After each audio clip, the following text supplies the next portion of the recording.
ಮದುವೆ ಆಗಿರೋ ಗಂಡಸ್ರಿಗೆಲ್ಲ ಒಂದು ಕಿವಿ ಮಾತು ಏನಂದರೆ, ನಿಮ್ಮ ಹೆಂಡತಿನ ಈ ಎರಡು ಸಂದರ್ಭಗಳಲ್ಲಿ ಯಾವುದೇ ಕಾರಣಕ್ಕೂ ಬಿಟ್ಕೊಡ್ಬೇಡಿ. ಮತ್ತು ಅವರು ನಮ್ಮವರು, ನಮ್ಮನ್ನೇ ನಂಬ್ಕೊಂಡು ಬಂದಿದ್ದಾರೆ, ಅವರಿಗೋಸ್ಕರ ನಾವು ಬದುಕಬೇಕು ಅನ್ನೋದನ್ನು ಮರಿಬೇಡಿ. ಅದೇನೆಂದರೆ, ಮೊದಲನೇದು, ನಿಮ್ಮ ಹೆಂಡತಿ ಪ್ರೆಗ್ನೆಂಟ್ ಆದಾಗ ಆದಷ್ಟು ಅವ್ರ ಜೊತೆಗೆ ಇದ್ದು ಸೇವೆ ಮಾಡಿ. ಮತ್ತು ಡೆಲಿವರಿ ಟೈಮಲ್ಲಿ ಆಕೆ ಅವರ ಕುಟುಂಬದವರು, ಅವ್ರ ತಂದೆ ತಾಯಿ ಸಂಬಂಧಿಕರು ಯಾರೂ ಜೊತೆಗಿಲ್ಲ ಅಂದ್ರೂ ಸುಮ್ಮನೆ ಆಗ್ತಾರೆ. ಆದರೆ ಗಂಡ ಜೊತೆಗಿಲ್ಲ ಅಂದರೆ ಆ ಟೈಮಲ್ಲಿ ಅವರಿಗೆ ಅಂಥ ನೋವು ಅಷ್ಟಿಷ್ಟಲ್ಲ.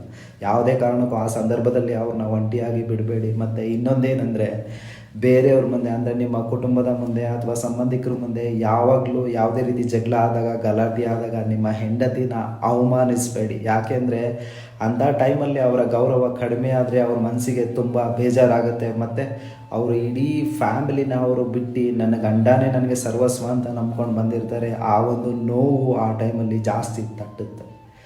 ಇಂಥ ಎರಡು ಸಂದರ್ಭಗಳಲ್ಲಿ ನಿಮ್ಮ ಹೆಂಡತಿನ ಯಾವತ್ತೂ ಬಿಟ್ಕೊಡ್ಬೇಡಿ. ಯಾಕೆಂದರೆ ಆಕೆಗೆ ತನ್ನ ಗಂಡನೇ ಸರ್ವಸ್ವ.